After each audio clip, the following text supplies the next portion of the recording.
smart workplace. The National Information Technology Agency, NITA, has finalized a significant refresh of the Smart Workplace digital platform used by MDAs.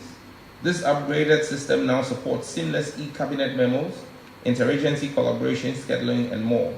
Over 25 MDAs are now actively using the enhanced platform. Broad-based rollout continues, with over 300 government organizations, including local assemblies and health services, now using the platform for virtual collaboration and document management.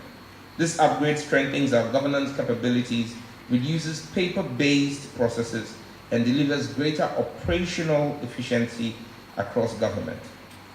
12. Engagement to enable full PayPal access in Ghana. The ministry has formally reopened engagements with PayPal to ensure full access to its service for Ghanaian users.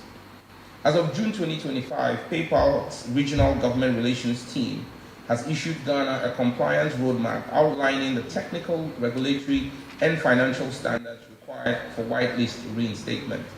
The ministry is working closely with the Bank of Ghana and other key stakeholders to fulfill these conditions and to ensure PayPal also meets the necessary requirements to operate in Ghana. In line with this, I was on a call with the governor of the Bank of Ghana yesterday, trying to streamline all the regulatory issues, and I'm sure that in the next couple of weeks, before I do my next quarterly briefing, I should have good news on PayPal integration in Ghana.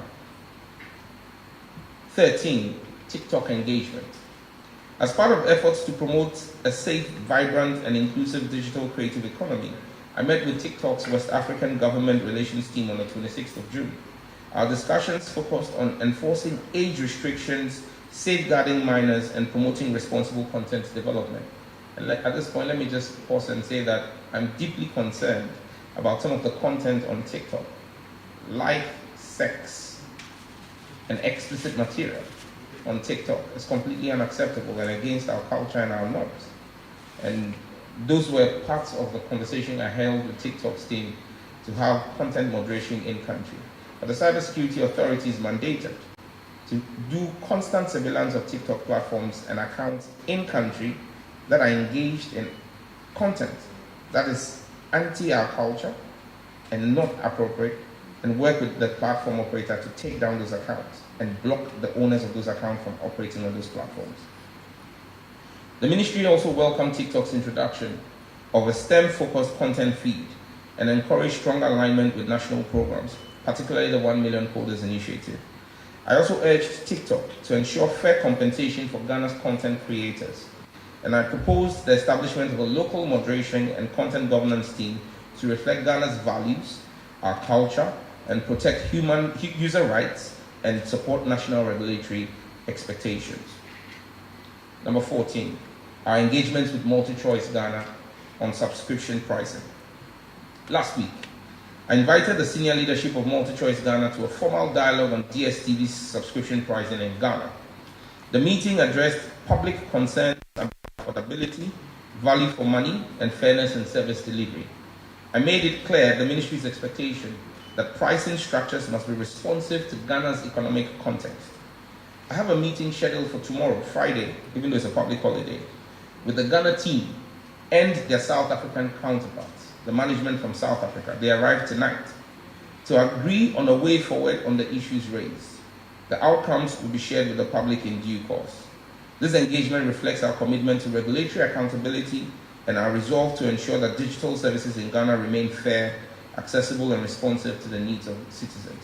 I make you one promise.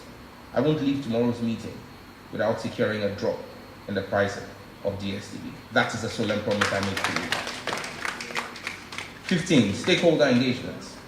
The ministry continues to place stakeholder engagements at the center of policy and program implementation. These engagements are essential to shaping responsive policy, unlocking investments, and ensuring inclusive national participation in our digital transformation agenda. To buttress this, I have engaged in quarterly industry engagements which have been institutionalized between the telecom CEOs, infrastructure providers, and the regulator. We've also embarked on ministerial ecosystem tours where we visited companies like Shack Express, IT Consortium, Apps and Mobile, Grow for Me, and a number of other local innovators. These engagements offered a platform for feedback and collaboration, and they reinforced our commitment to policy clarity, investment incentives, and infrastructure support.